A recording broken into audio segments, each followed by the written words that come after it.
Hello, I'm Shane Schultz from Serenely Speaking, and this is the Arisen Strength podcast. Folks, we do this show because we feel there are far too many dreams, talents, and capabilities that are being suppressed for whatever reason. Whether it be injury, illness, or life experiences, these situations have a way of finding us being robbed of what it is that makes us special and unique in this world, our passions. Here at Arisen Strength, we encourage people to pursue their passions in spite of the challenges they face. Now, how we do that is with our three-pillar concept. Number one, we support. Number two, we empower. And after all that work, number three, we have the right to celebrate. Folks, that's the Arisen Strength concept. Our goal is to help bring back the passions of life to you again. On tonight's episode of episode 21, we're going to be talking about the condition of fibromyalgia. But before we get started, let me go ahead and introduce my good friend, Wayne the Hack Hacker. Wayne, it's great to have you here tonight. Hey Shane, thanks a lot for having me. It's been, wow, talk about a week and a half, 2 weeks, well, a couple of weeks. Yeah, as we've talked about before, on here, I've got my mental illnesses I deal with, and one of them is bipolar. And I get the bipolar 1 with the full-blown mania, and I haven't had it in a while with the full-blown mania with the psychotic features, which is always interesting. But the last couple of weeks, I may have started peaking up a little bit into the hypomania, and then took a crash into some depression, and really just kind of coming out of it in the last day or two. Yeah. It's been kind of a downtime. But you do is you got to do that. There's acceptance, right? That's a big part. We talk about acceptance a lot. I got to accept the fact that I got bipolar, and then I'm going to go through these cycles. I'm going to and it can flip on a dime where it can look like all of a sudden I'm chugging along, and all of a sudden I can say, "Oh, Wayne's going to high gear," and then all of a sudden it's like, what happened to him? and it just happens, and I just have to deal with it, and trying to do some daily things, and even if I can't do a lot, gotta do a little. But so maybe it's just a matter of making sure I put a clean shirt on every day, that I get in the shower, and sometimes that's all I can do when the depression hits, especially. That's all I can do. It's all I can do, just to do the bare minimum to just feel like you're doing something. Yeah, I can definitely feel what it is that you're saying, because I've had my own issues. I mean, we've been dealing with, September 11th is not a very good memory for me, nor is it for a lot of people.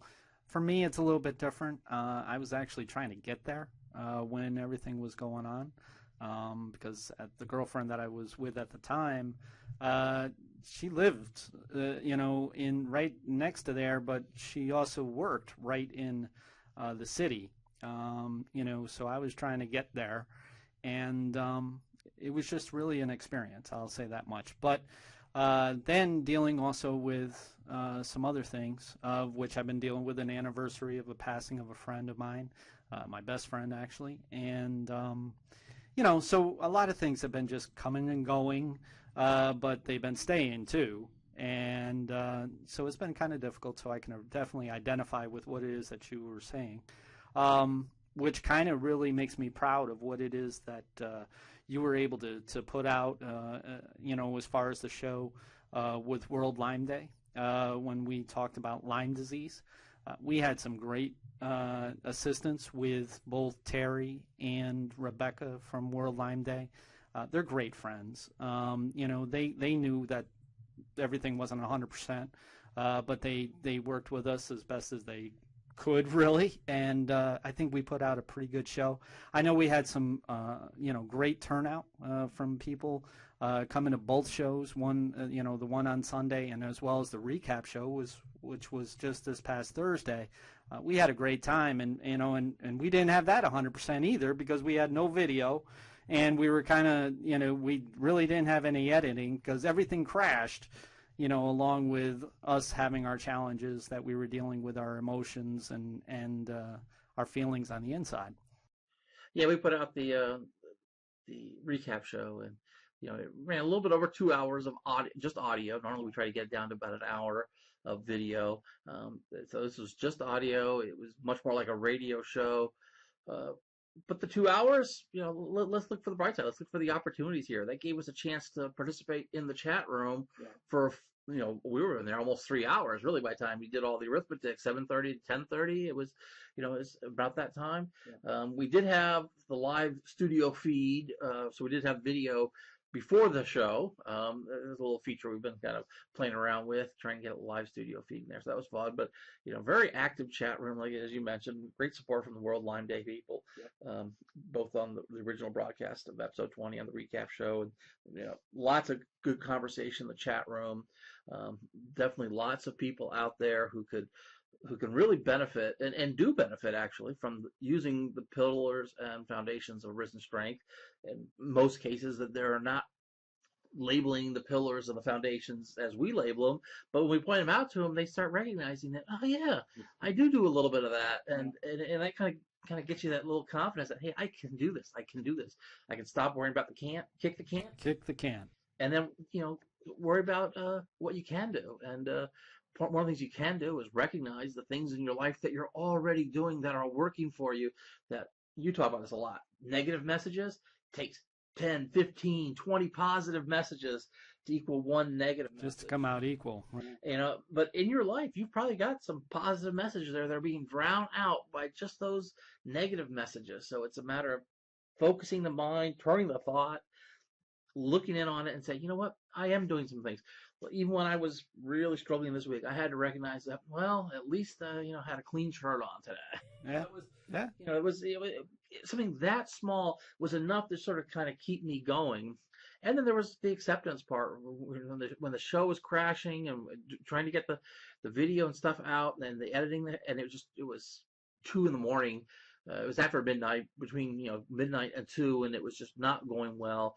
And the show had to be up the next day. I just had to say, that's it. I got to just do the audio. That's something I can do. I'm struggling with what I can't do here. I got to accept, what? I can at least get the audio out and, put another hour or so into the work to get that out and get myself in bed by about 3 o'clock in the morning. And actually felt pretty good about it because I made it a choice to focus on what I could do. I did it. And we got the product out there, and at the end of the day, that's what we've got to do. Yeah, absolutely. That was the big thing, and I know when I came in and I said, okay, are we ready, and is it already up, and everything like that. It wasn't that I was ignoring what it is that Wayne was going through or anything like that. It was that I was dealing with my own things, my own schedule, and everything that, and and I'm sitting there, and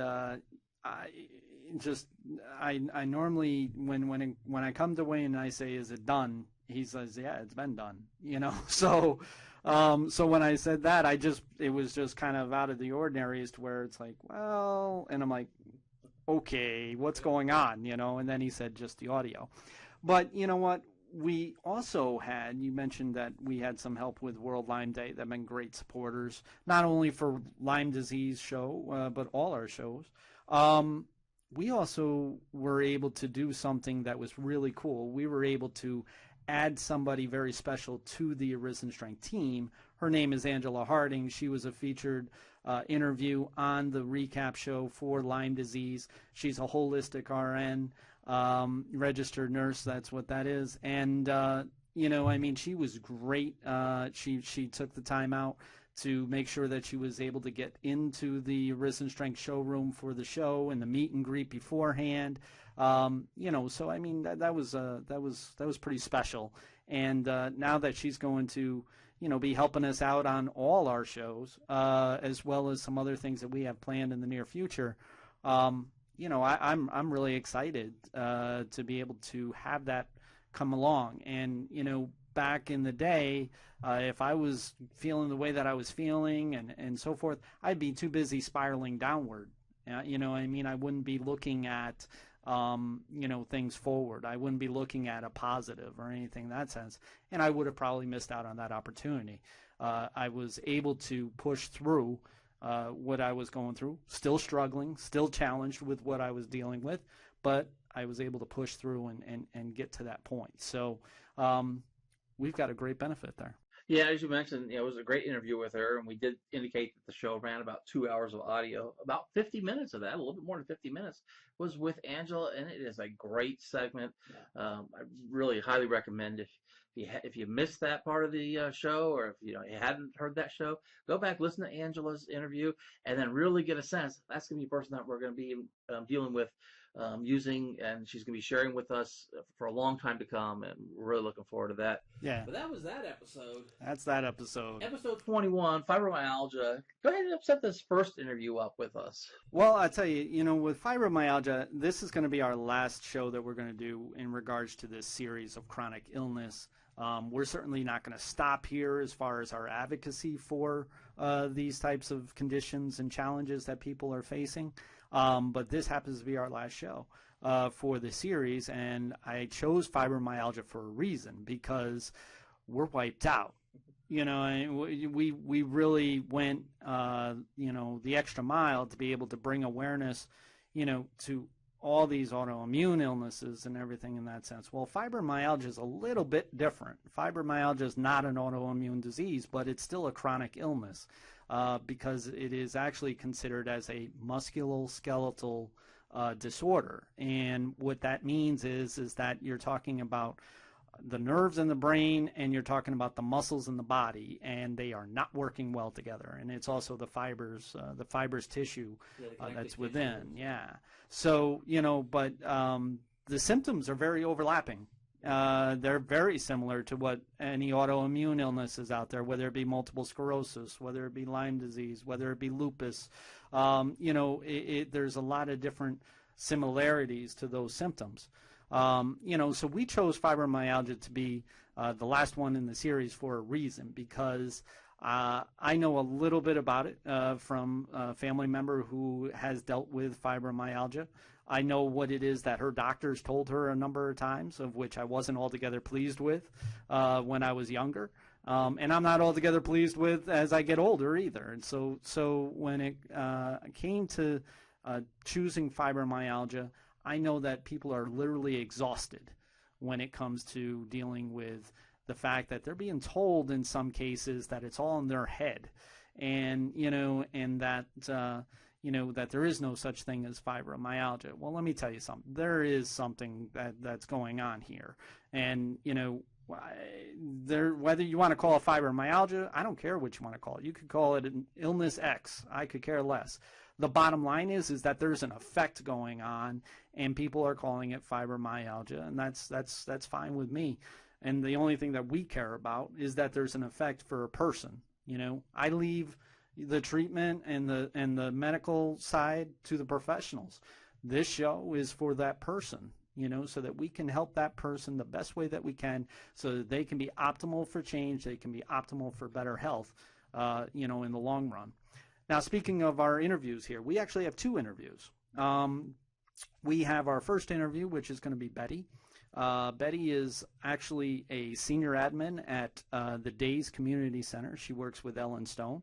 And we always want to give a shout out to the Days Community Center, because they've actually been very thankful and helpful with us.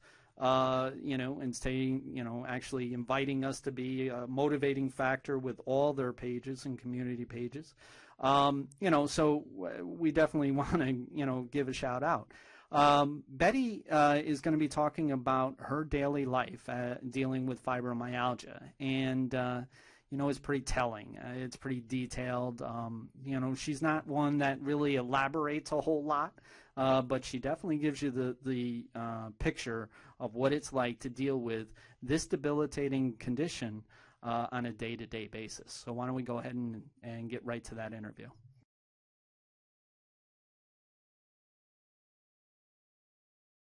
So give me an idea, what was your life like before you had your symptoms of fibromyalgia? What were some of the things that you were doing and being able to do? Okay, well, we were very active with going to different car shows and car cruises, and we traveled a lot. And I was very, very active and involved in my grandchildren's lives. And so when you say active a lot, what type of things did you do? Oh, we took them to the park and, did the day-to-day activities with them. Oh, okay. Mm-hmm. All right. So, now some people, talk about their symptoms that they had, that they might have noticed, not realizing that they were there in the beginning and so forth. What were some of the symptoms that you actually found to be in your life that made you realize that you might have had fibromyalgia? It was fatigue, insomnia, and pain in various parts of my body, like my neck, my arms, my lower back, and my legs. Okay. And it was subtle at first, and then it graduated. How so did it graduate? It got more severe over time. Okay. Mm-hmm. And so when you say when you say your legs and so forth, you talking like restless legs, or are you talking about actual pain? Both. A little bit of both. Yeah, Okay. a little bit of both, yes. Okay. And how did that impact your life, from the very beginning? I mean, what did what did the symptoms end up doing, basically to for you to be concentrating on the illness as opposed to your life that you knew it? Well, basically, I stay in bed 98 to 99% of the day. Okay. I'm in my bed because I can't do nothing else. It's just unbearable. And that's because of the pain, or Yes. because The pain, the fatigue, and yes. All right. So why don't you go ahead and tell us how were you first diagnosed? How did it come about? I went to the doctor's one day because my wrists were hurting. And he sent me for an x-ray, and it came out that I had arthritis in both of my wrists. And my fingers were hurting, but the x-rays wouldn't show nothing in my fingers. Okay. So I said, well, I'm going to go to a specialist. So I went to Dr. Chaplin here in Pittsburgh at the Arthritis and Internal Medicine through UPMC. Okay. And he did his little diagnosis, and he diagnosed me with fibromyalgia, also palmar fasciitis, osteoarthritis, insomnia causing fatigue, the anxiety. He says that I have depression going on. What else is there? The osteoarthritis, the degenerative disc disease. And that's how I found out that I have fibromyalgia. Now, you said that he diagnosed you with fibromyalgia. What I mean, were there tests that were able to prove that it was fibromyalgia, as opposed to, like we did a show on Lyme disease, and there's a test that, is used for those who are in the active pool, where they're actually, they fit the criteria for that test. Yeah. Is it similar, or is it a test that definitely, without question says, okay, it's fibromyalgia? Well, what he basically did was he had me stand up, and he pushed on the pressure points. Okay. And he told me he asked me to tell him which ones hurt. Okay. And and it fell into the fibromyalgia because I had, I think, 16. 16 out of 18? Yes. Okay. Mm-hmm. So you're talking about the 18 points of pressure that's the test that he did Yes. in order to be able to determine that you had fibromyalgia. So, okay. Yeah. So what was it like when you left the doctor's office knowing that you had fibromyalgia? Did you know anything about it beforehand? No, nothing. I was in total denial. Okay. I said, that's not me. No. My life is too active for this. Okay. And it was basically downhill from there. Yeah, okay. So basically fibromyalgia started changing your life around for what it is that you knew it, and to the point as to where now you say that you're in bed quite a bit. Yeah. When I was normally asked a question, how is life different with the illness that you now are affected by?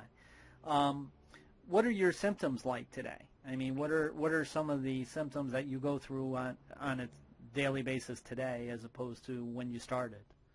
Insomnia, fatigue, and the pain. Okay. Now, the insomnia, is that because of the pain? Yes. Okay. Yes. And so is it more like nerve pain? Is it, or is it muscular in your view? With me, I think it's muscular. Yeah. Yeah. Well, it is. And a lot of joint pain. A joint pain. Yeah. Mm-hmm.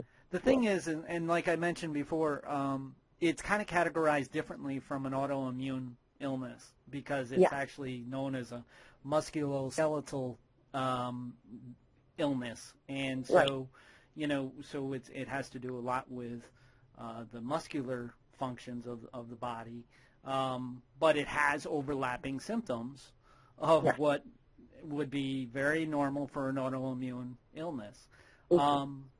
So being in bed, I mean, all day, that's kind of tough, but you do a few things. What are some things that you're able to do while you're dealing with the symptoms and the challenges of fibromyalgia? Well, later today I go to the store. You do what? I'm going to go to the store later today. Okay. Yeah, and when I get back, I know I'm just going to be in the bed. That's it. I'm done. Okay. Yeah. And it'll, like any little activity that we do, it can cause me to go to bed for 2 to 3 days at a time. Okay. So, all right. So when you say, so you're going to the store, you're planning on going to the store, and you know through your experience that that's going to knock you out for a while. Yes. So you really have to be mindful of what your schedule is going to be like, what you're going to be involving yourself with. Yes. So when you make a decision that it's going to be something that you're going to do for that day, what are some of the things that you take into account? Because you're kind of limited on the things that you can do. So how do you go about, eliminating the ones that you can't as opposed to the ones you can? I have to, schedule my week around what I can do. And know that the next 2 to 3 days, I'm not going to be able to do nothing. So you really have to plan ahead of time to be able to make sure that you'll be able to get the priority things done as opposed to just anything done, right? Right, yes, exactly. So what's it like when you have your appointments? I assume that you have quite a few doctor appointments because normally we have more than just one doctor when you're dealing with these types of illnesses. How many appointments do you normally have within a month's time? Let me see. I have my TCT, and then I go to the arthritis specialist every 2 to 3 months. 2 to 3 months, okay. Yeah. And then you have your general practitioner? Yes. And do you have a cardiologist? Does that, because the heart's a muscle as well, so. Yes, I went to a cardiologist, and they said that they couldn't find anything significant. Okay. Well, God bless you for that. That's a good start there. Yeah, I wore a sleeve. It was called for 2 weeks. I'm sorry? I wore a sleeve for 2 weeks. You wear a sleeve, okay. Yeah. What kind of sleeve is that? It's like a heart monitor that you put on you. Okay. And that's how they knew that there wasn't anything significant that was being affected to your heart. Yeah. I've got you. Okay, now I understand. So you basically had a heart monitor halter that was helping you. Okay, I got you. Yeah. So really, when you're trying to schedule your appointments and all, you really have to primarily start with your medical needs, right? Yes.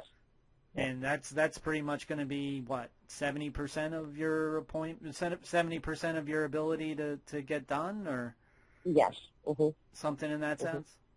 Yes. So when you're figuring out your schedule, you kind of have to be very mindful in that case. What are some things that you do that are outside of just your illness? What are some things that you're able to get done or that you might like to do? Sometimes we go to a car cruise. Okay. And it entails a lot of walking around, and I know for the next 3 days I'll be in the bed after. What? Yeah, but yeah, I mean, I have to get some kind of type of exercise. Absolutely. Yeah, you definitely would benefit any type of exercise that you can get done. You know, one of our good friends who did our show on lupus, her name is the Lupus Diva May, and her first name is Joelle. She is also a physical trainer and nutritionist. She's going for her certification. And, you know, what she said one time was absolutely wonderful, and that was that her new 100% was her 70%. Yeah, I agree. And so, you know, and that kind of fits well with our show because it really emphasizes the freedom of acceptance. If you can accept the fact that you're not going to be able to do things 110% anymore, you're going to be able to do them 70%, and that's just going to have to be your new 100. And it kind of gives you that opportunity in order to be able to hold yourself accountable to that 70% being your new 100. And that's really important when it comes to any type of illness, much less one that is debilitating, such as fibromyalgia or any autoimmune illnesses that are out there. To be able to push a little bit, but not push too much. Exactly. Yeah. Okay. All right. So our show, you know, is all about helping people be able to pursue their dreams, talents, and capabilities in spite of the challenges that they face. I know that you help out our good friend Ellen Stone at Days Community.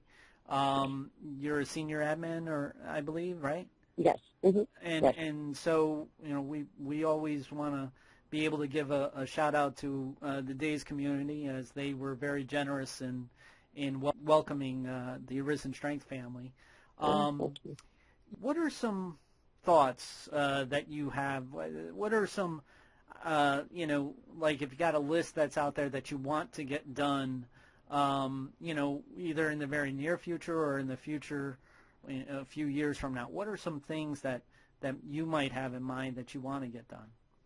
I would love to have my old life back. Yeah. Yeah, and have my old job back as a nurse's aide and become the person that I used to be. Mm-hmm. And that entails the energy and the lifestyle that was once mine. So you haven't given up on that possibility. Is that what you're telling me? Exactly. I'm not. Well, that's awesome. There's always a chance. that you know what? That's awesome. I applaud that in a great way, you know, because so many people fall into a cycle as to where they do kind of lose that ambition to be able to get the things done that they want. And if they even if they lose or they're suppressed from the lifestyle and living that they used to have, you know, it doesn't mean that you have to give it up. It just means that we like to say with Arisen Strength, that's right now. You know, in other words, like right now, you spend quite a bit of time in bed. Right now, you couldn't possibly get to 100%. You know, so but that's right now. That's not necessarily going to be forever. That's right. You know, so I applaud you for thank you. to still be able to pursue what it is that you want to get done.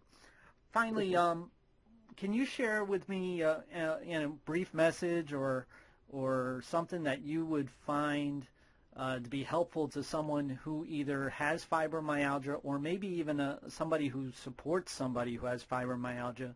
You know, what can they, you know, gain insight from you, you know, from being impacted by the diagnosis? Well, I can tell them to educate themselves and their friends and their families as much as possible. The Internet will tell you everything you need to know. about fibromyalgia.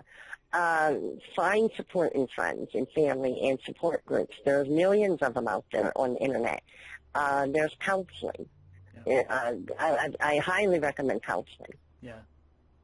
Yeah. Yes. You know what? I agree with you totally. I mean, like we always say on our show, we are not doctors, we are not therapists, we're not psychiatrists. We're just people that are trying to be helpful, utilizing our own experiences to be able to try to help others. And, you know, I think that what you just said there, you talked about, you know, learning about your illness, whether it be the internet or books or whatever avenue that you need to go. You know, we call that empowerment because to us, when we use the word empower, what it means is to educate and to enact. So in other words, to do something about it, and to learn more about what it is that you're going through. Not only helps you understand it, but it also helps you with your doctors, you know, which we found in talking to a lot of people, you know, in our research and in my experience. It's so understandable why it is that the person can't get on the same page as their doctor, but it's so detrimental as well. So if you're not able to explain exactly what it is that's going on, the doctor can be very confused. The doctor can be going through a process of elimination that he's trying to get to, and if you're not able to communicate what it is that you're going through, that ends up being an issue. That ends up being a longer period of time before recovery, and it means, you know, it could go down the wrong path, whether it be a medication or whether it be treatment of sorts. If you're not communicating in a way that's going to be effective for you, you know, that's not good when you're dealing with these illnesses, this condition. You know, like you mentioned, you really have a limited amount of time that you can schedule to do things, and so you really want to be as effective as possible. Right, exactly. You're giving us a pretty good insight of what fibromyalgia is, and it's not a pretty one. You know, it's how long have you had fibromyalgia? I was diagnosed December of 2014. 2014? 14. I believe I had it before that. I think I had it in 2013 and just didn't know it yet. Yeah. How's your support as far as, now I know that there's a lot of support groups and such, and Days Community has a number of support groups in regards to community pages and such. How's your support group at home and with your family and friends or whatever the case may be? How's that been going for you while you've been going through it? I can't even find the words to describe the support I have with friends and family. Okay. Yeah. Well, yeah, they're just awesome people. Well, you are blessed in a number of ways.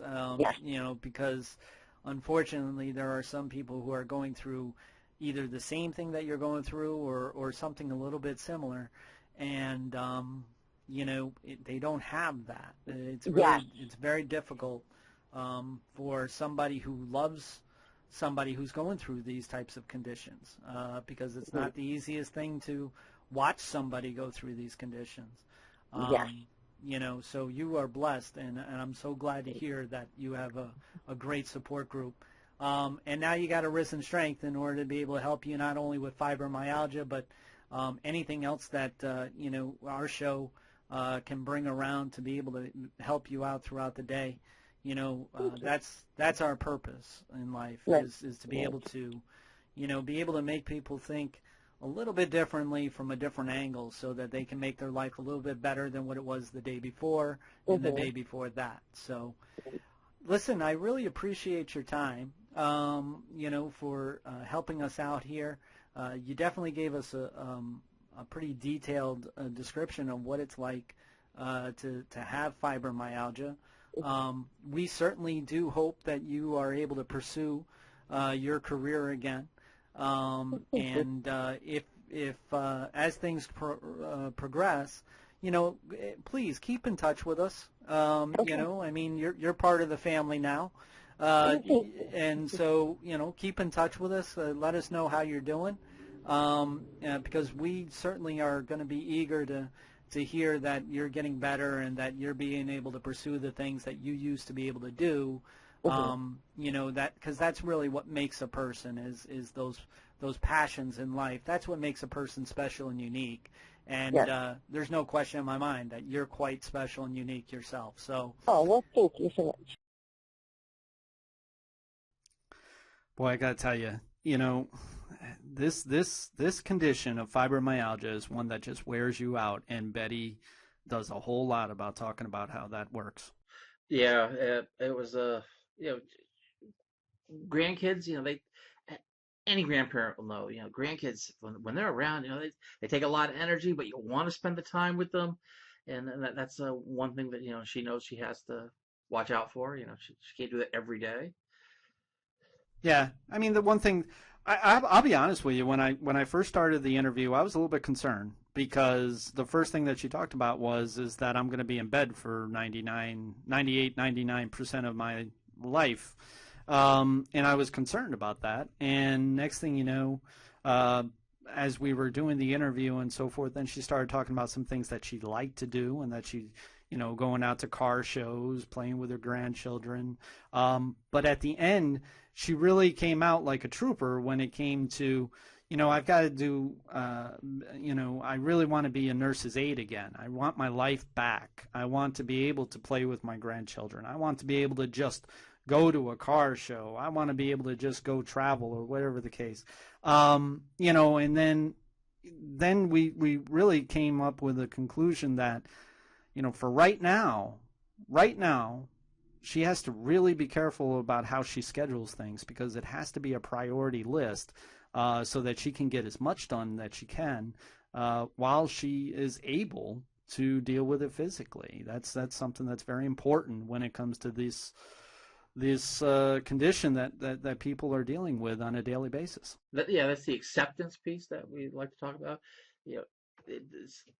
Once you accept what you can't do, or you accept that she knows that if she spends a day out, she's going to be in bed for 3 days. Yeah. So she has to plan when she has days out that they're not consecutive back-to-back days, or maybe once a week, maybe twice a week. And that includes going to the doctors, getting out, and everything you have to do. You have to try and imagine somebody who's got this chronic condition, this intense pain all the time. Just the act of getting out of bed and getting ready and getting out of the house is exhausting. And then to go through with whatever it is you have to do that day, that's exhausting. And then coming back, the whole thing, it can be exhausting just thinking about it. And sometimes you might just say, hey, I'm not going to do it. And you end up and you can't do that. You have to accept what's going to happen, but you also have to prioritize, and you have to make sure that you're doing something. It's all we try to talk about that. And I know this really firsthand with my experience. I didn't go out of my apartment for a year and a half. For over 18 months, I stayed in my apartment because it got to the point where the thought of going out was just so overwhelming. Rather than just doing it, I wouldn't. And and it was that was an experience of one day at a time that I like to talk about, but not a very good one day at a time, very maladaptive one day at a time. I stayed inside one day at a time. Before I knew it, a year and a half had gone by, and I finally had to just, I had to get help. I had to go to the police station. I had to go to the hospital. I spent a month in the hospital, but it was a lot of work to get even back to, am I cured now? By no means. But just to get to the point where I'm, sort of functional in some sense, it was a long road, and it was because of a lot of it was not. I didn't have the proper acceptance at the time, I don't think. Well, and a lot of people who don't deal with these types of conditions, don't deal with this type of challenge, it's very easy to come out glibly and say, oh, it must be in your head, or, oh, you can do this, or, don't exaggerate, or whatever the case. And it's very difficult for people to understand. But in listening to people who are going through this type of situation on a day-to-day basis, it's real easy to learn that this condition can be very consuming of a life. I mean, when you're talking about 80 to 90% of your life, your waking hours, dealing with what it is that you're challenged with, that's consuming. That's something that's not easy to break out of. And that's something, is to where when you're talking about medical conditions, you're talking about illnesses, injuries, and so forth, you're talking about doctor appointments, you're talking about treatments, you're talking about a whole lot of different things. And all of them have to do with what it is that you're challenged with. That's tough. So we're going to jump right into our second interview. Our second interview is from a wonderful woman. Her name is Gina D. We put a request out there for anybody who wanted to tell their story, and she happened to be at the Days community at the time, and she has offered to do that. And this is going to be a one to remember because I guarantee you're going to learn a lot about her. Well, hi, Gina. This is Shane Schultz from Arisen Strength. I'm so glad you can help us today. Well, thank you. Good afternoon to you too, Mr. Shane. I'm talking with Gina, who has dealt with fibromyalgia for how long now? For about 15 years. 15 years. Okay. So why don't you tell us what life was like before you noticed the symptoms of fibromyalgia? What kind of things were you doing? What type of fun things did you like to do? Well, basically, I was a very active person. I enjoyed being outdoors. I enjoyed playing or doing sports. I love walking. Me and my children would walk basically mostly everywhere because I don't drive, but I just love being outside, and I loved just being around people, and everybody just think I'm the party person, know, and but I just enjoy being me. Just enjoy being who I was at that time in my life before, all of this started. So you were kind of the social butterfly, the one that everybody wants to be around and have a good time with. Yeah, because I guess, would make everybody else smile and everybody else laugh, and, so that's what I did mostly. I encouraged people. I did, and I just like being, helpful. Sure. Well, that's awesome. Okay, now you ended up having some symptoms with fibromyalgia, obviously. What were the first type of symptoms that you noticed that had you thinking that something wasn't quite right? Well, as I was saying before, it started like in my legs, and I just woke up one morning and I couldn't walk. And I was trying to, feel my legs and move around and things of that nature, and I couldn't. So my oldest daughter, called my mom, and, she came, and took me to the hospital and things like that. And they were saying it was due to a nerve in my back that was the issue. Okay. And the physician at that particular time told me that I needed to have a back surgery. And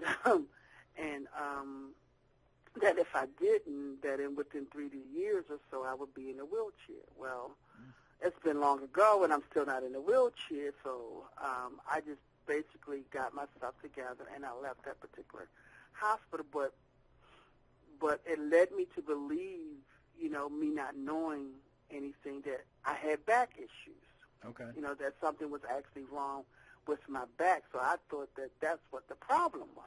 Okay. Because that's what he had told me, and most of the time when I would visit a doctor for a different pain here or there, everything would always be fine. Nothing was ever wrong that they could tell. So, so one thing just led to another, and that's how I, lived my life for like 10 years. Just going back and forth, trying for somebody to give me something and some kind of relief as to what it is I was going through. Gotcha. But nobody ever did. So at one point I stopped going, and I just went on and just did the best I could with what I had to work with. Okay. So a lot of people in dealing with illnesses and conditions that are out there, unfortunately, they end up having to go to a number of different types of doctors and so forth in order to be able to find out what the heck's going on. Why don't you tell us about how you became diagnosed with fibromyalgia, and what was your informational search that you had to do in order to learn that that's what you actually were dealing with? Well, basically for me, because I had no faith in the doctors, after, about 2 or 3 years or so, I really stopped going. So I didn't do any search. I didn't really search out any information or anything of that nature. I didn't know all. I summed it up to what that one doctor told me, that there was something wrong with my back. So that's how I left it. Okay. Because I was so frustrated, and knowing that I was in pain and not being, and always being told that I was fine. That is almost like saying it's something in your head and you are causing it. And that's how they make you feel. Like you are someone who, just off the rockers, or you crazy, or you this, or you making up things, because every test that we have done on you comes back to say there's nothing wrong. Yeah. So for me, I wasn't going to allow people to keep telling me that I was crazy, because you wasn't going to give me any pills, and you wasn't going to do this, and you wasn't going to do that. Because after a while, I probably would have bought into it, just like I bought into the fact that the doctors kept saying that something was wrong with my back. So I wasn't going to feed into, okay, I know this is not in my head, so I just left it there. Okay. But what happened was I came to a point 10 years in where I couldn't take it anymore. And it just felt like the pain had just consumed my whole body. Sure. So I was tired.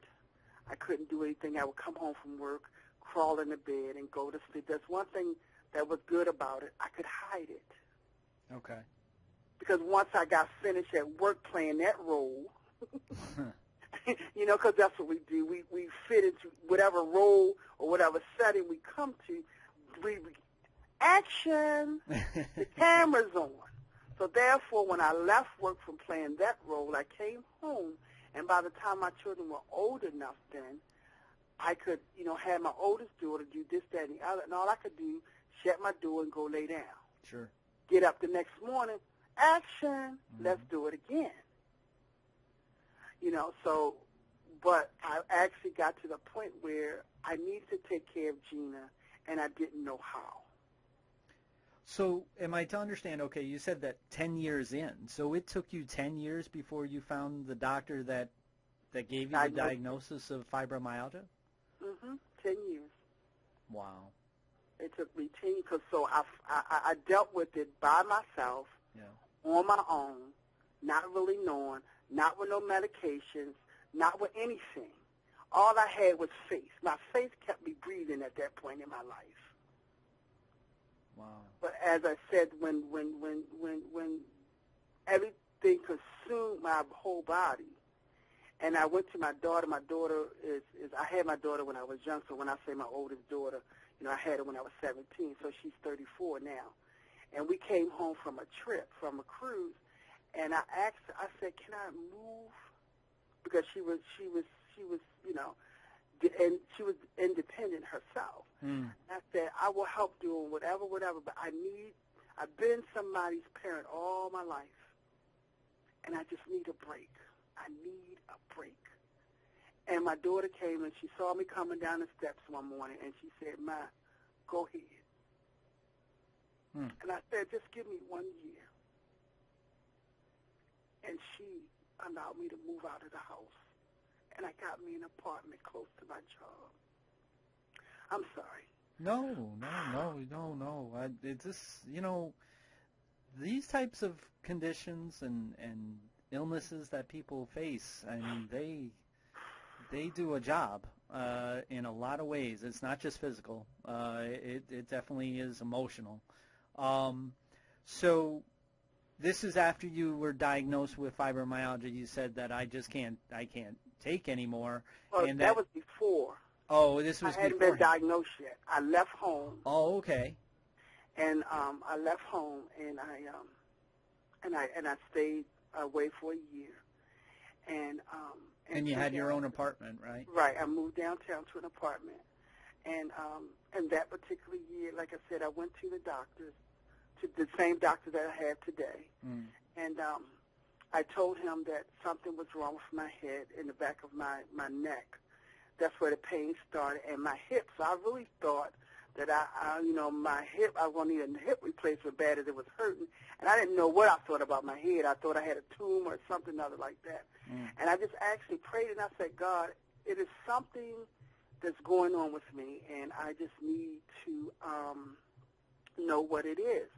So I had a doctor's appointment. I went there, and all of a sudden, all of the 10 years of frustration, I lashed it out on this one doctor, and he sat there at this point in time, and he listened to what I had to say, and then he turned the script around, and there was a person with all these dots on it, and he said, Gina, this is what you have.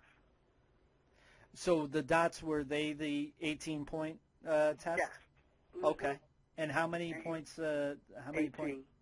You had 18? All 18. Mm-hmm. Wow. Yep, all 18. So it's like everything hurts simultaneously all day, 24/7, whatever you want to call it. I am never, ever out of pain, but I've learned to push through the pain because, like I said, for 10 years, I had to cope with it and do whatever it is I need to do. So now people are as astonished because I'm not on a lot of drugs or I'm not on this, that, and the other because they wouldn't give me any for 10 years. So what was I supposed to do, you know? Right. Yeah, for those who don't know, this is a musculoskeletal disorder, and which is, in layman's terms, you're talking about your muscle and your skeleton, and there's a whole lot of muscles within the body, right? That can be affected. And they're trying to treat the pain, but what I found out is you can't treat the pain because it's the nerves that's dishing it all out. Mm-hmm. It's a nerve condition, right, and not a pain condition, and that's what they try to do, you know. And I just have learned to keep moving, to keep breathing. I had to learn. It's a learned behavior. Believe that. You know, it's not always peaches and cream, and I'm not always jolly, and yeah, I get grumpy, you know, and some people are like, what's wrong with you? Well, you live 24/7, you know, with pain every single day, and you tell me how you feel. So, I always tell them, have a baby, have a toothache, and any other worst pain you could think of, and put them all together. Every day. And that's what my whole body feels like every day. Yeah. So, okay, so now you were diagnosed with fibromyalgia. Now, I also know that people who deal with fibromyalgia, as well as other illnesses that are out there, they have to go to a number of different doctors. Like, for instance, when you're talking about all the muscles within the body, do you see a cardiologist? No. Okay, because the heart is a muscle. You know, so it's sometimes the fibromyalgia condition can affect the heart. And so I was wondering if you were seeing a cardiologist or not. No. Thank God that's not one of your issues. That's a good thing. But something to keep in mind too. Well, thank you. Another thing is that you know, so now you've been diagnosed with fibromyalgia. You've given us a pretty good detail of what it is that you've been going through with pain every day, all day, in some ways. You've mentioned the fact that it was having a debilitating factor when it came to you mentally, you know, emotionally, to the point as to where, you know, you actually had to leave your home in order to simplify things, in order to try to get a handle on what was going on. Mm-hmm. So now you've got the diagnosis. You've been living with it for a while now. Tell us what life is like now. How is it different now compared to, what it was in the past? And, what are your symptoms like today? And what do you do to manage those symptoms? Let me breathe. Well, as of today, I decided that if, as I was saying before, if I was if this is who I have to be, then I was going to take the rest of my days to do it, to be in the element of what I want to do. So I retired. Oh, okay. Because the job was making my stress level and my pain issue worse. Yep. So I decided that, okay, Gina, I don't think that this is a good thing for you. And people don't understand, what you do and when you do it, but I can't worry about what people think. And also, I would like to say that 2 years ago, I never thought I would get married. 2 years ago, I got married, and my husband is probably the most closest thing to me is whoever has seen me at my worst, and he still believes that I'm a very independent individual, even when I can't do some things for myself. Well, congratulations on that. That's amazing. Thank you. Yeah, I got married at 48 in Jamaica. Oh, okay. And my symptoms today, because in dealing with things that you really don't have a handle on, food became my comfort. Okay. So because I've gained quite a bit of weight than before, when the past years or what have you, it kind of now have made it even worse, because now I have diabetes and things of that nature, which I'm trying to work on those other elements in my life that I have. But this was only about fibromyalgia. So I'm really trying to work on, losing the weight, because I find that it didn't really comfort me the way I thought. Sure. It was more of a coping, right? Yes. It was just being able to go out and eat and be around, because I started to stay by myself and be where I used to be, someone that was outgoing. I started withdrawing myself from my friends and stopped shopping and doing everything online, So now I'm like, I still don't like to shop that much because I don't like digging through clothes, but but I pretty much have now focused more so on how and what I want to do, as opposed to what I have been doing. And my life is different because now I understand Gina. I did some work on Gina, and I had to understand, okay, if this is to be, what are you going to do? And I choose to win. Amen. All right. I choose to win. You are an ambassador of Arisen Strength by all means, because one of our foundations of our show is self-esteem, and that is to take ownership and to value yourself, value oneself. And you by far, take that to the end zone. I mean, you are making a touchdown with that one, because you are knowing that you're going through what it is that you're going through. You acknowledge the fact that you're going through the pain that you're going through, and we call that the freedom of acceptance. You acknowledge the fact that you're going to have days with pain, but in the same right, you also utilize the self-esteem, which is taking the ownership and valuing oneself, to realize the priority list is now changed. The priority list is now about what it is that you want to do, as opposed to what you have to do. And amen. That is something, that's what's worth living.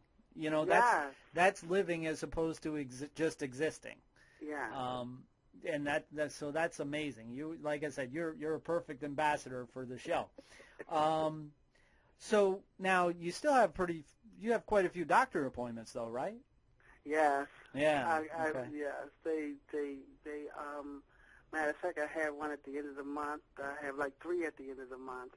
I basically, like I said, I basically have been fighting fibromyalgia with my strength, Okay. my faith, because, like I said, I didn't trust doctors in the beginning. And the one doctor that I do have, he sent me to a rheumatologist, but she was telling me to do the same thing that he was telling me. So I wasn't going to pay both of them. She was saying do the same thing that he was telling me to do. So it was like, no, I'm not going to pay both of you. So basically, the doctor that I have is my primary doctor. Okay. And we have tried several different medications to try to calm my nerves, like Cymbalta, Lyrica, and things of that nature. So now I'm trying the Savella. Okay. To try to keep me calmer than I would probably be, but as far as that, he's basically the only one that I have, other than me just, like I said, dealing with mostly by myself. Wow. And even down to the mental toll that it takes on your mindset, it makes you sometimes depressed, and sometimes it makes you feel like you don't want to live. I'm not going to try to sugarcoat it. Some days I feel like I wish I was dead. Yeah. To be honest. Some days I feel like if I take enough of these pills that I have in my hand, I could do it myself. Mm-hmm. Some days. Mm-hmm. That's how I feel. That's the reality of it all, because it also plays a lot on your psyche, and then you try to look around and you try to figure out, okay, like me just leaving my job, I'm like, okay, now what are you going to do? Yeah. Like, for money, what are you going to do? So I haven't even crossed that board yet, and I'm not even trying to figure that out just yet. I'm only 3 weeks in, and I'm trying to enjoy them 3 weeks. And you know what? That's okay. I mean, what I would tell somebody as a life coach, if they came to me and they said, well, I'm retiring, or I need to retire, I would say celebrate that for a month. Just celebrate it. Don't worry about anything else, because there's going to be those questions like you're talking about, is that they're going to come up. But at the very least, celebrate it for a month, and get your mind optimal for the change that you're gonna be making. And it's the same thing when it comes to our conditions of illness and life experiences, is the fact that you have to be optimal for change. You have to be optimal for a healthy standard, and and you definitely utilize a lot of the different aspects that we try to encourage people to do. So let me ask you this. All right. So what our show is all about, encouraging people to pursue their dreams, talents, and capabilities in spite of the challenges that they face. Now, you're definitely working on that. What are some ideas of dreams, or if you have a list that you want to work on, achieving, what are some of the things that you want to get done, despite the fact that you're dealing with this challenge of fibromyalgia? I think the most dream that I have that I would like to accomplish is I always wanted to open up. I have a organization I'm trying to start called Sisters Under One Roof. And that means that, to me, that we all get free when we come out together. If my sister's not free, then I'm not free. Okay. It started out to be with children or teenagers from a certain age point, that we would instill in them how to become the best them that they know how to be. Mm-hmm. Okay. Not what somebody else told them they should be, not somebody want them to be, but the best them that they could be. And that's the one thing that I basically try to work on every day until I bring it to pass. And I guess the next thing is that I would like to write a book on how to, writing a book that I need to finish, as my friends and family keep telling me. So I'm going to take this time and try to finish this book that I'm writing. Okay. about different how to overcome things, you know. So, and what else would I would like to see? I would like to move to Savannah, Georgia. What's in Savannah, Georgia? I don't know. I'll be there. I don't know. It's something different. That's good. I know it's hot. I know that. So you'll fit right in. I just came back from down there, and every time I stepped outside, water was coming out like I was a faucet. I was like, oh, I don't know if I could take this or not. Oh, but yeah. But those are, I think, to be a motivational speaker. Well, wait a minute now. You're taking my job here. What's I'm going taking on? your job. I know. I told you. Well, okay. So now, finally, in dealing with fibromyalgia, what would you like to share? You know, what brief message would you like to share for the audience who either find themselves dealing with fibromyalgia, or maybe even somebody who's a support or caregiver for somebody who has fibromyalgia? What's the impact of that diagnosis? For the person who suffers from fibromyalgia, I would basically try to tell them to hold on. If you believe, whatever you believe, stick to it. Mm-hmm. Grab from it. Hold on to it. Allow your faith to keep you breathing. Because at some point and sometimes everybody's not going to get it. And you are alone. You are by yourself. And it's not in your head. It is just because it is. We can't change what has happened to us. We would like to, but we can't. And even though they try their best to understand it, they will never understand it. And my question is, if nobody ever understands what you're going through, what are you going to do? The basis is up to you to pull from yourself, from the inner core of your every being, and ask yourself, what am I going to do if nobody ever understands me? For the person who may be dealing with, living with, someone that has fibromyalgia, I would say love them, support them. You may not understand them, but give them a hug every now and again, and just be there. Because in the long run, you never know what might happen to you. And you would want somebody to reverse that same treatment amongst you. Don't walk away. Fight with them. It's not in their head. They're not crazy. It happened. Something happened in our bodies that went wrong. Something happened, and we can't understand it.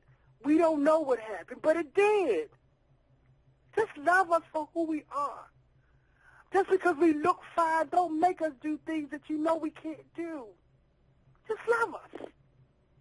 Just show us that you care. And that's it.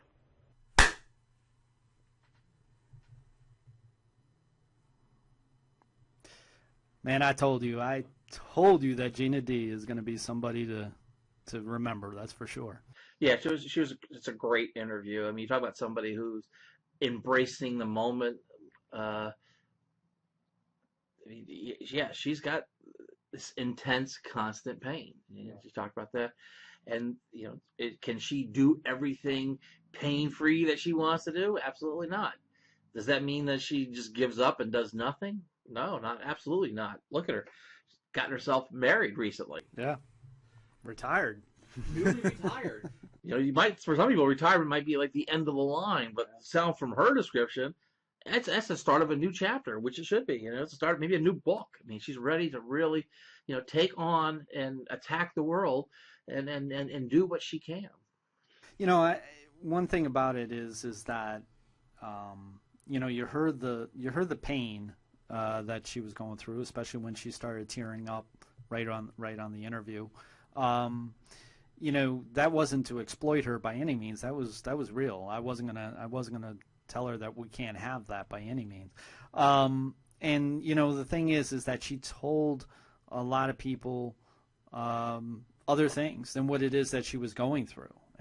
She was masking it in a lot of ways, going to work on an everyday basis, to be able to do things that was painful for her, not only, physically, but emotionally, and yet, she was doing it for the better part of 10 years, trying to just get through, hoping that her condition was going to get better over time, and it really didn't.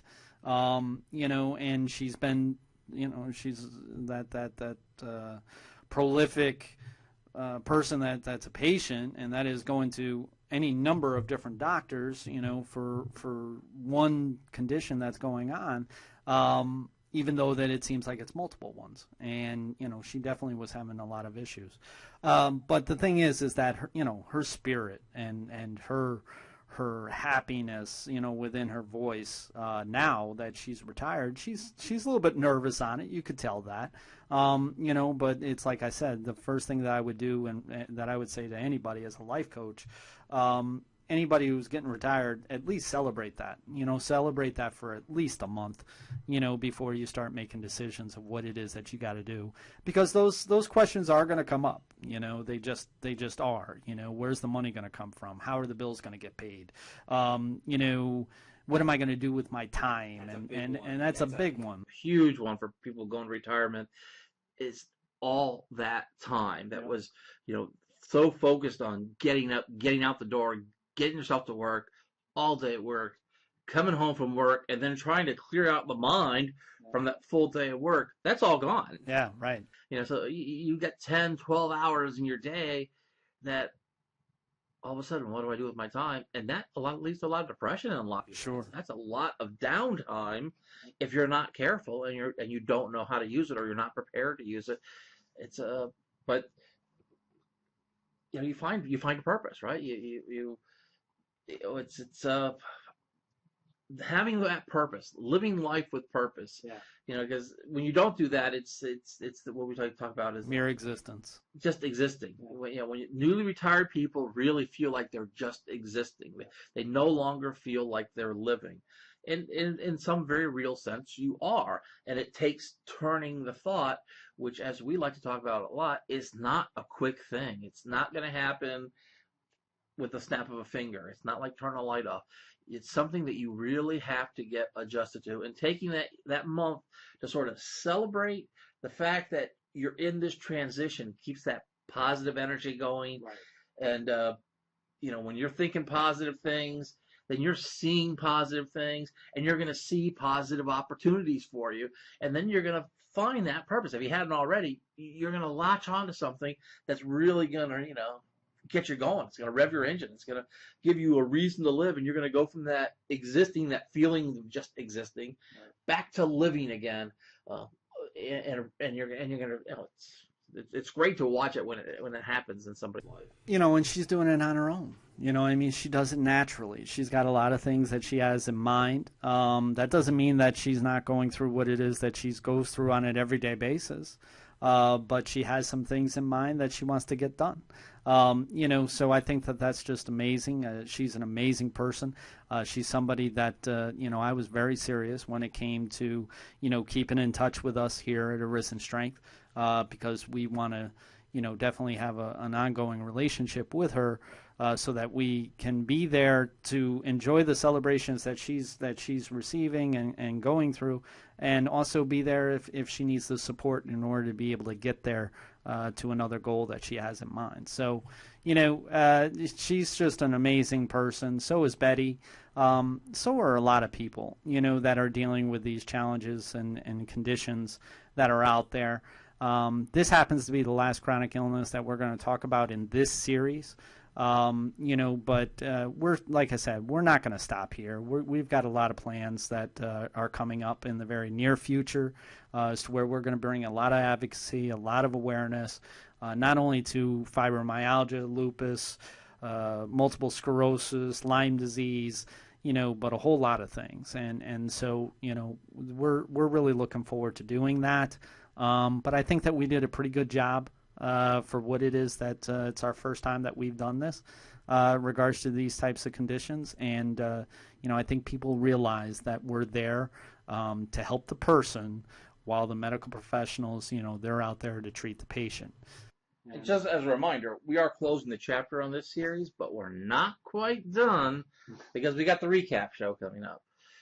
Yes. So we're going to talk a little bit more about fibromyalgia, just to sort of, and probably use that time as a recap of the whole, chronic conditions, and really seeing how the pillars and foundations of Arisen Strength, support, empower, celebrate, right, how we can use those, acceptance, self-esteem, which includes the ownership and the accountability and the acceptance, the freedom of acceptance, and the turning the thought, that power of turning the thought, using those foundations along with the pillars in your life, no matter, as we like to say, injury, illness, life experience. Everybody's got those, something. Right. You fit one of those categories. No doubt. You might have a golden life and say, I've got no injuries and I've got no illness. Well, you've got life experience then. Hopefully you have life experience. That means you're out there living. Yeah. So if you're out, if that's going to apply to you, then Arisen Strength is going to apply to you. And these people with these chronic conditions, they can use, and they do use, these pillars and foundations. And what we want to try and bring that message is to focus on that, so that you can embrace the moment. You can start embracing life. You can start living that life with purpose. Now, the next series that we have planned, it kind of fits with the chronic illness realm, but it's a little bit further along, is suicide prevention. September happens to be Suicide Prevention Month, and this is something that I personally know a lot about. Wayne knows a lot about because of our experiences that we've been through personally, and our therapy that we've been through, and our experiences. So we're going to be talking about some things that we think that can be helpful. I have a great friend of mine who is a clinician and is also on the board of suicide prevention in the local area here, and she's going to be on our show to be able to help us be able to come up with some ideas so that we can use the pillars and the foundations of Arisen Strength and kind of formulate them as to where we can turn the power of turning the thought to empowerment, to moving, to doing something different than what it is that our cycle is putting us through. So we're going to be talking about a number of different things. Now, we're going to do a little bit different than what we've done in the past. We're actually going to talk about suicide prevention on the 27th. That's going to be the show for it. And then we're going to go ahead and then we're going to go over the different subjects and topics that we think can be helpful so as to not get to that point of feeling that taking your own life is an actual option. So, so we're just going to keep on going. We're going to do what we do.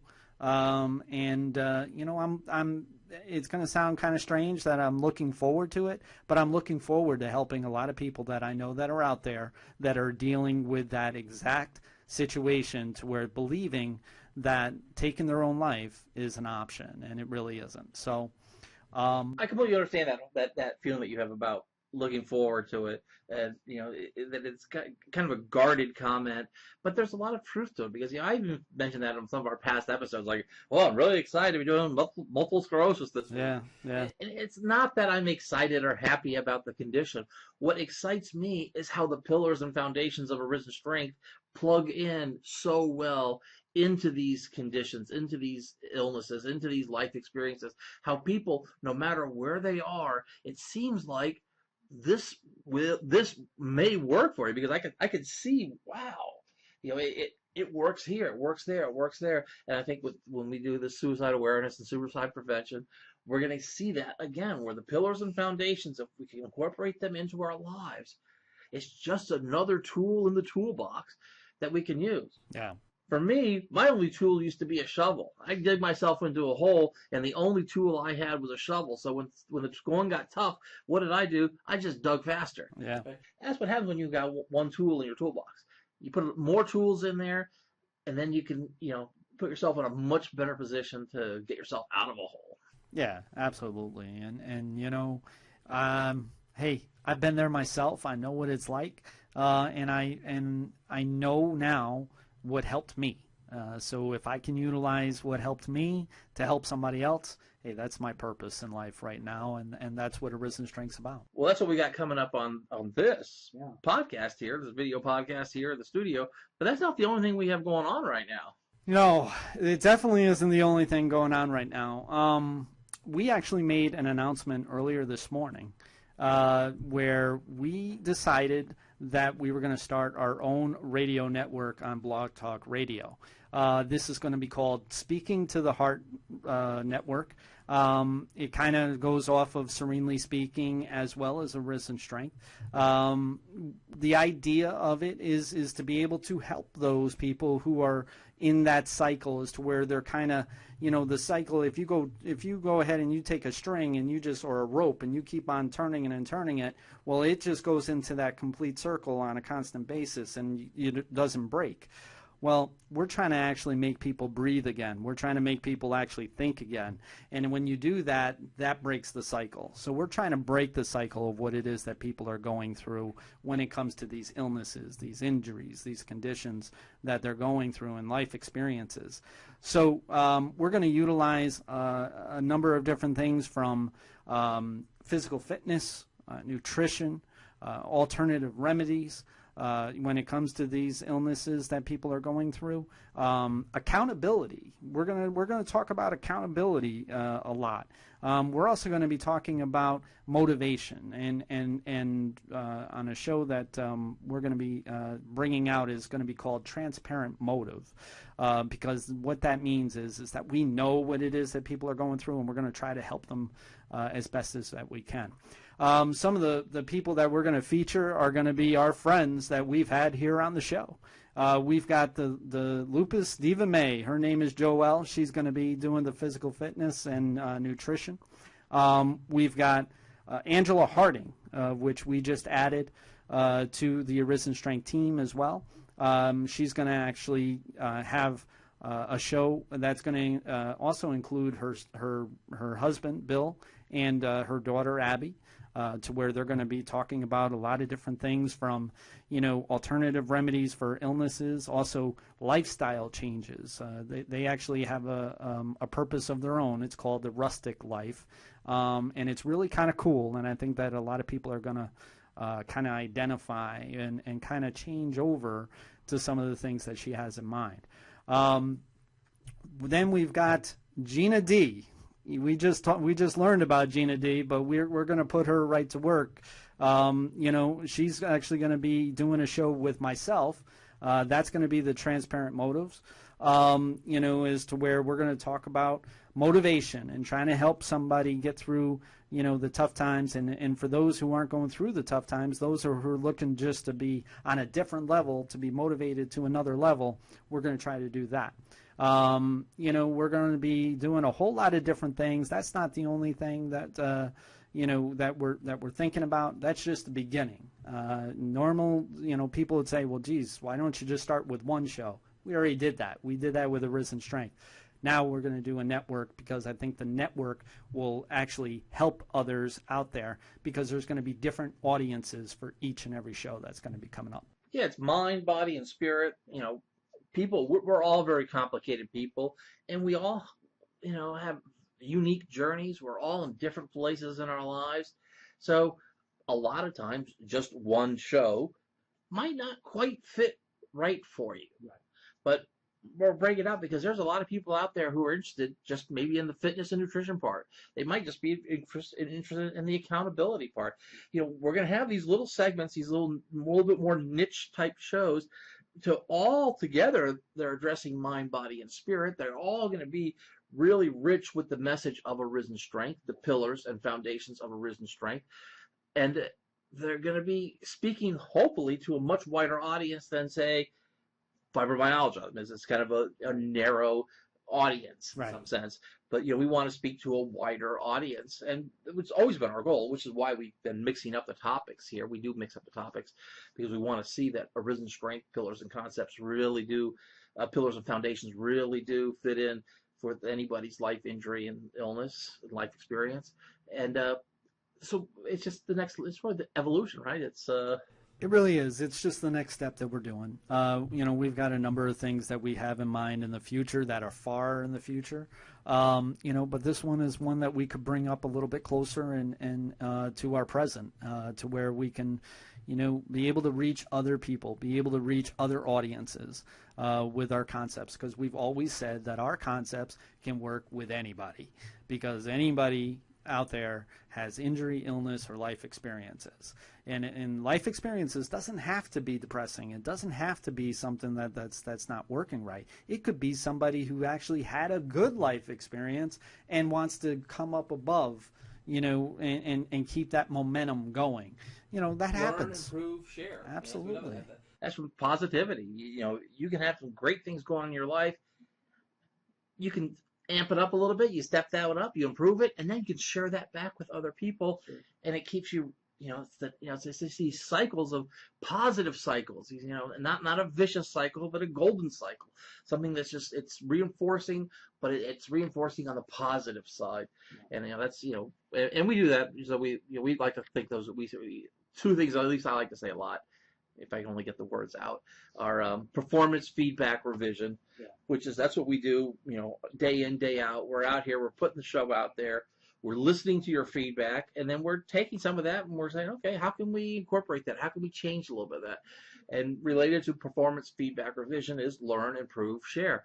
And, if we're not sharing, then we really don't feel like we're fulfilling our purpose. Right. Our purpose, big for you and I both, is to get this message out there. It's something that it's like inside of us, it just wants to get out.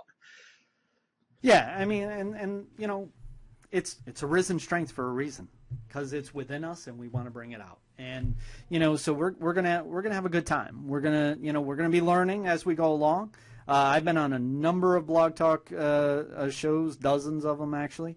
Never actually managed one, so it's like now I'm not only managing one, but I'm managing a network. And if anybody realized that we didn't talk about Wayne much, Wayne's he's producing the whole damn thing. So, so he's going to be quite busy still. So, plus the both of us are going to be guests on each show, at some point in time, in order to support, what it is that our friends are trying to bring across. So, speaking about our friends, we have a very good friend by the name of Twinkle, of which is on the executive board of Power of Pain. And she was very generous doing a blog all about Arisen Strength and also Serenely Speaking. She did a fantastic job. I think you liked it too. I think you thought it was pretty cool. It was really nice. It's great to be able to get that positive feedback. We accept feedback of all type. Just, full disclosure there. Yeah. But more full disclosure, we love that positive feedback. And it really reminds us that, we're not, just spinning our wheels, that we actually are doing something that in some way matters to somebody. And that just encourages us, that motivates us to do it a little bit better. Yeah. Yeah, and it's like I said, it's like as you say it, performance feedback revision. Well, that helps us get better. That helps us get our message out. That helps us get out to different avenues that we want to get out to. But we're not going to go out there and try to do something different when we haven't figured out what it is that we're doing now. So we want to get it to that point to say that. And, that blog that Twinkle had done for us, or about us, I should say, she didn't do it for us. She did it for her monthly blog that she does, kind of shows that we're doing something and that we're getting out there. And I very much appreciate her doing that. I also invite you to read all her features that are there, because I know how much work that she actually puts into each one of them. And I'm sure that each and every one is worth a read and a look at. So that's pretty much it so far, right? I think. Yeah, I think we did. So that's going to be the show for tonight. I do want to close with this. Today is September 13th. This day is one that kind of, is embossed into my heart, so to speak, for, some reasons that are personal to me. The reason why we went ahead and we announced the radio network today is because my good friend, my best friend, Ronnie Chikowski, it's his anniversary of which he had passed away. And so I don't want to remember Ronnie about him passing away on the 13th. So I wanted to do something special and put this in memory of Ronnie, because I believe that he would be doing this right along with us. If he was here, there's no doubt about it in my mind, and we'd probably be a little bit further ahead. But, I just want to say, Ronnie, I'm still thinking about you, and I promised his family and I promised his friends that anytime that, my name was going to be mentioned, Ronnie's name was going to be mentioned. And, that goes for Arisen Strength in a number of ways, and a lot of ways that some people don't even know about.